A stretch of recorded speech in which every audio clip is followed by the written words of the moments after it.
Aujourd'hui, on est dans le cœur de Lyon, on est vraiment dans le centre-ville, pas de virée ailleurs, on est tout simplement dans un lieu iconique, emblématique lyonnais, le Sofitel. Ce Sofitel où sont descendus et descendent encore aussi bien des acteurs, des metteurs en scène à l'occasion du Festival Lumière, des stars, des chanteurs, des footballeurs, plein de monde, mais aussi beaucoup de Lyonnais. Alors on va se balader dans cet hôtel et surtout on va rencontrer le chef qui est nouvellement toque blanche lyonnaise, qui va nous cuisiner un plat pour nous, qui va nous faire visiter les cuisines, on va visiter tous les espaces. On y va, c'est parti! Bon alors ce lieu on le connaît tous, enfin ouais. Moi j'ai eu la chance d'y faire quelques belles fêtes, beaux événements. C'est le salon Beaujeu, ouais. Hein, donc qui est du Beaujolais, le salon Beaujeu ça te dit quelque chose, donc c'est un beau salon. On y reçoit ici pour des événements privés. Événements privés, événements professionnels, baptême, mariage, ouais. Enfin, tout ce que avec vous voulez. Avec une vue exceptionnelle. Combien de personnes là? On s'adapte, on va dire 80 personnes, c'est bien pour être à l'aise, voilà, ouais. Pour circuler, ça nous permet de faire l'apéritif au bar, etc. Vous voyez là, on est sur une configuration, donc aujourd'hui on a un cocktail là, qui va se dérouler un peu plus tard, enfin à midi là. Donc vous voyez, ils ont commencé à monter la carcasse. Voilà. Évidemment, c'est encore la vue. Il n'y a plus qu'à poser nos pièces cocktail dessus. Alors j'en profite pour rappeler quelque chose. Évidemment, l'hôtel est connu pour ses événements emblématiques, notamment la Chandeleur, hein, qui a repris depuis que le nouveau directeur est là. Et c'est vrai qu'on est sur un hôtel très lyonnais, ancré sur Lyon, adoré par les Lyonnais. Je posais la question tout à l'heure, finalement, c'est les Lyonnais qui viennent déjeuner ou dîner là. Et on en parlera plus tard du restaurant. Et c'est vrai que les Lyonnais adorent venir déjeuner là. On mange en peu de temps si on le veut, on peut se garer, c'est pratique et c'est super bon.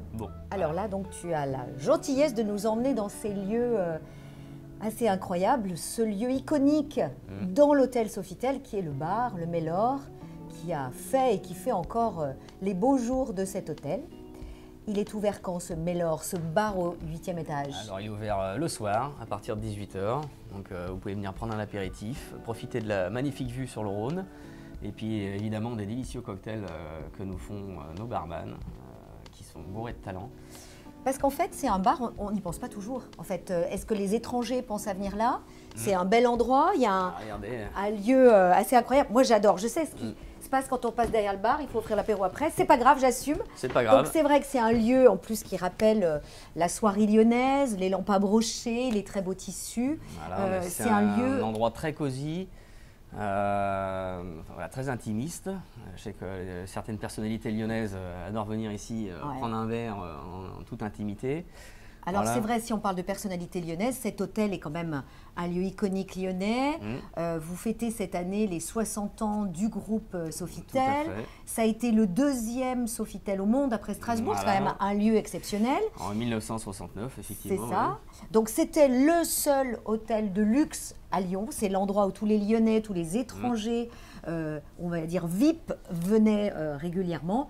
Et c'est vrai qu'on se souvient tous du G7, de Bill Clinton. Je suis sûre qu'il a dû profiter d'un apéritif ici. Et toi qui es du Beaujolais, évidemment, tu connais très bien les lieux. Et tu as le temps de venir là? Non, jamais. Hein. Ça m'arrive de venir prendre un verre avec un bon client ou des amis qui viennent me voir, qui me visitent au restaurant. J'aime bien leur offrir un verre ici. Tes amis du Beaujolais? Voilà, tout à fait. Ouais. Je suis un fervent défenseur de notre restaurant, de par le Beaujolais. Dès que je croise des amis, je leur dis n'hésitez pas à venir manger. Et donc, évidemment, je leur paye l'apéro, quoi. Ah c'est normal, on est à Lyon.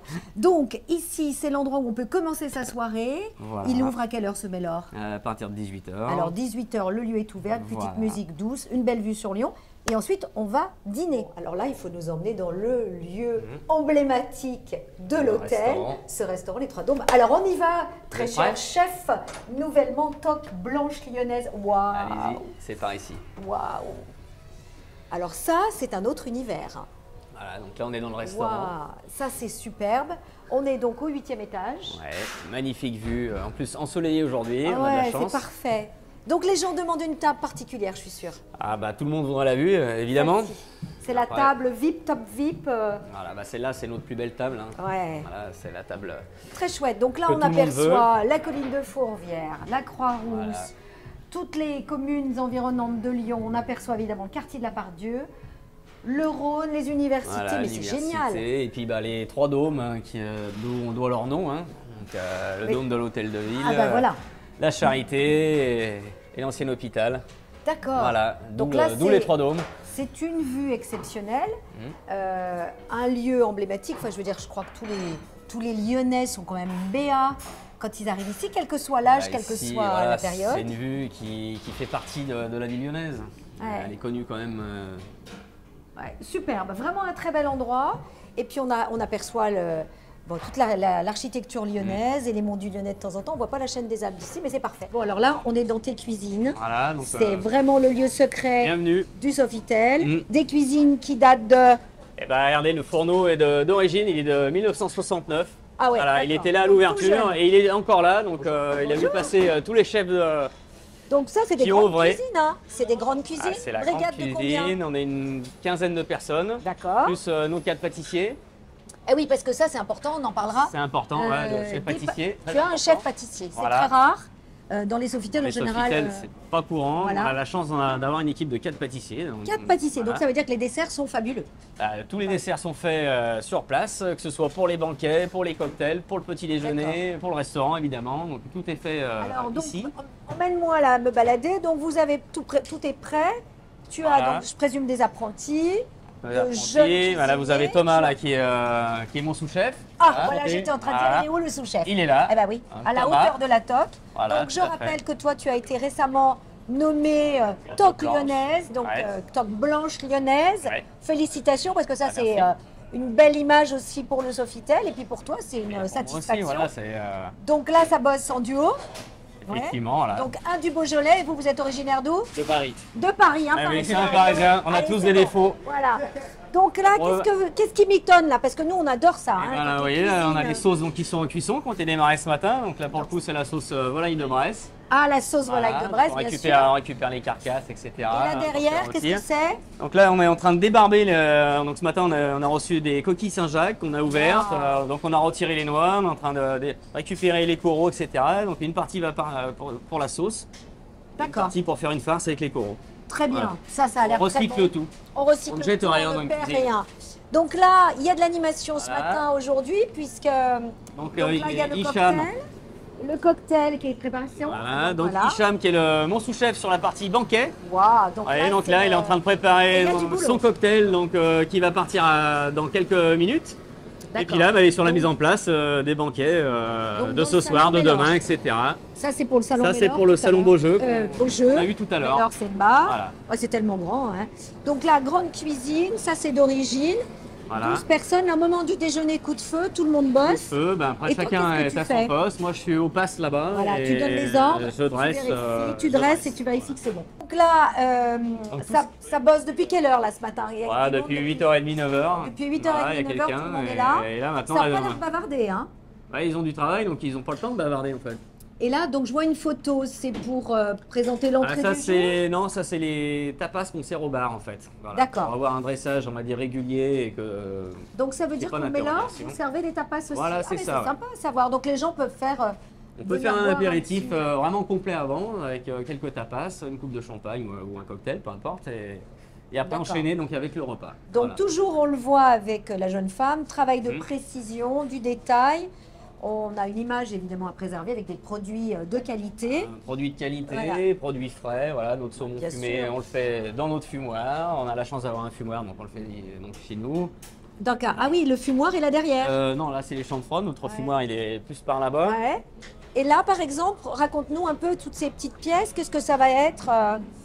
Et ben donc là on va avoir un finger de saumon.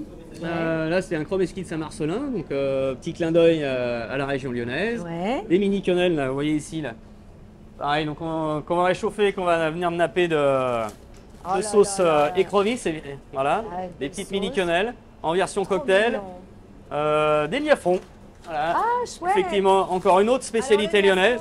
Là, vous avez de la chance, aujourd'hui, on avait un cocktail typé lyonnais, donc vous voyez. D'accord. Mais ça, c'est il y a quelques petits clins d'œil. Commande son style de cocktail. Selon les demandes, selon les envies de chacun, en fait. Hein. Bon. On s'adapte à quasiment toutes les demandes. Parfait. Les styles, les asiatiques, lyonnais, internationaux. Oui, parce que si évidemment les gens ont des desiderata différents, si bien c'est sûr, un anniversaire, voilà. si c'est une fête ou autre. Alors on me disait aussi tout à l'heure que beaucoup de personnes adorent aller aussi déjeuner, puisque il faut rappeler qu'on peut déjeuner et que c'est plein qu'il faut réserver. Voilà. à midi, dans le temps qu'on veut. Rappelle-moi les tarifs à peu près. Donc le midi, sur une base d'entrée plat, on est à 30 €, menu complet 38 €. Ah ouais. Voilà. Alors, vous avez le parking, en plus en dessous de l'hôtel pour stationner, donc il n'y a pas de problème d'accès. Voilà. Donc, vous venez, vous garez votre voiture, vous prenez l'ascenseur. On va dire gastronomie. Hein, directement au 8e étage. Ouais. Gastronomie décomplexée. Voilà, on cherchait le terme décomplexé. Voilà, on est à l'aise, on mange bien, on passe un bon le but, c'est de faire des belles assiettes. Bon, alors là, on est dans le secteur de la pâtisserie. Voilà, donc vous voyez Baptiste, notre chef pâtissier. Voilà. Qui, je travaille depuis presque 10 ans maintenant. Ouais, vous êtes tous très jeunes, un fidèle parmi les fidèles. D'accord, donc là ça veut dire, on parlait des pâtisseries, donc des pâtisseries toutes faites maison. Ah évidemment. Ça c'est un honneur de travailler au Sofitel dans un tel hôtel emblématique et restaurant hyper connu. Donc beaucoup de femmes, là il y a 3 femmes dans l'équipe, donc attention c'est elle à la manœuvre. C'est pas lui qui commande ici. Ah bah oui, tout à fait. Donc là qu'est-ce que vous avez préparé? Qu'est-ce que le chef Baptiste a préparé? On a un finger food pour ce midi. Donc on aura préparé une panna cotta aux fruits exotiques. Ouais. Une petite tartelette 100% chocolat. Et à côté, on a un flan pâtissier avec. Voilà, ah oui, parce que. Alors, petit flan pâtissier, tartelette au chocolat. Et une panna cotta. Donc là, on est dans l'ère des petites pâtisseries. Voilà, là, on est sur des pièces moyennes, on va dire, un peu comme le cocktail. Voilà, des pièces un peu plus esprit boutique. Oui. Voilà, on part du principe que les gens ont déjà manger avant, voilà. Au moins ils terminent, c'est léger, c'est frais, c'est des produits locaux. C'est gourmand, c'est fait maison. Donc là, je vais vous faire le tartare dorade. Il faut montrer là, c'est quoi ça? C'est Ça, c'est le logo des 3 dômes. Voilà, les 3 dômes, parce qu'on est quand même donc le restaurant, rappelons-le pour ceux qui éventuellement ne seraient pas au courant, les 3 dômes. Voilà. Donc là, on a le logo. Donc le logo, c'est un blanc manger, fromage blanc citron vert. Voilà, et donc je vais vous faire un tartare de dorade et langoustine en trompe-l'œil. Donc on fait notre tartare, on le façonne dans le film pour lui donner la forme d'une tomate. Parce que j'allais dire, pour moi là c'est une tomate. Et donc avec les carcasses de langoustine, on va faire une américaine.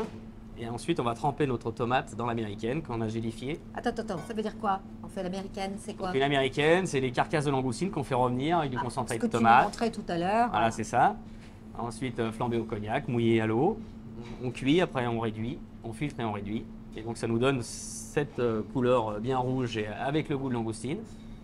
Et donc on s'en sert donc de glaçage pour vraiment lui donner une belle couleur brillante de tomate. Voilà. Donc est-ce que quand les clients qui sont assis à table voient cette assiette arriver, sont-ils surpris? Évidemment, quand tu es en cuisine, tu ne peux pas surveiller. Je pense que. Ils se demandent ce que c'est quand même. Une petite interrogation de comment on fait déjà. Ouais. Et de qu'est-ce qu'il y a à l'intérieur. D'accord. Bon, tu nous montreras ce qu'il y a à l'intérieur. Voilà. Alors, donc toi, ta mission est aussi... Ah bah oui, on joue carrément là-dessus. Si on veut vraiment jouer le jeu à fond. Donc ça veut dire que toutes les tomates, quand vous les achetez, vous gardez bien les... Nous, ce qui nous intéresse, c'est le pédoncule. La tomate, en soi, on s'en sert pour mettre dans la sauce un petit peu. Et après, le reste, on a toujours l'occasion de... Donc, c'est des suprêmes de citron vert. Voilà, suprêmes de citron vert. Donc là, les petites touches finales qui apportent le vinaigre balsamique noir, voilà. Ensuite, on va mettre un peu de... Alors donc, rappelle-nous, toi, tu as travaillé avec Pierre Orsi, qui est évidemment un grand monsieur qui t'a certainement beaucoup inspiré. C'est un sacré personnage. Moi, je l'ai rencontré, enfin, j'ai été en sortie d'apprentissage, donc je suis arrivé chez lui, j'avais 18 ans à l'époque. Donc moi, je venais d'un restaurant, on va dire, familial, dans le Beaujolais, où j'étais apprenti. Donc l'ambiance était plutôt sereine, entre guillemets. Et là, quand je suis arrivé chez M. Orsi, là, pour le coup, alors tu dis M. Orsi, quand on appelle les chefs, on dit toujours le chef. Est-ce que tu l'appelles M. Orsi parce que tu as travaillé pour lui, comme on disait M. Paul? Oui, bah après quand je travaillais pour lui, c'était chef. Quand je le croise maintenant, parce que j'ai l'occasion de le croiser quand même très souvent, en plus il m'a parrainé pour les toques blanches, voilà, c'est mon parrain. C'est Monsieur Orsi, c'est chef, ça dépend un peu. Voilà. Donc, ton plat, donc il s'appelle, rappelle-nous. Donc, tartare de dorade et langoustine, blanc manger au citron vert. Très joli, bravo. Et est-ce que nous pourrions avoir la possibilité de voir comment c'est à l'intérieur? Parce que moi, curieuse comme je suis, je dois voir. Bonne dégustation. J'ai le droit de couper. Alors, comment les gens font? Parce qu'ils ne doivent pas oser. Alors, il n'y a qu'une chose qui ne se mange pas, c'est le pédoncule dans la tomate. Et donc, les gens, qu'est-ce qu'ils font? Ils coupent au milieu, ils coupent un petit quartier. Allez, on va couper au milieu. Ah oui, superbe. Bon, du coup, je vais être obligée de goûter après. C'est vrai. Eh bien, écoute, merci pour ton accueil. Merci. Pour ce moment d'immersion dans cette très belle cuisine. Tu as une belle équipe avec toi. Je vais goûter avec grand plaisir cette entrée et je reviendrai, bien sûr. Et tu es la bienvenue. Et donc, cette vidéo vous donne envie, je suis sûre, de venir dans cet hôtel emblématique lyonnais. N'hésitez pas, bien sûr, à liker, à commenter. Vous savez comme j'aime l'interactivité. Et à très bientôt pour une autre vidéo.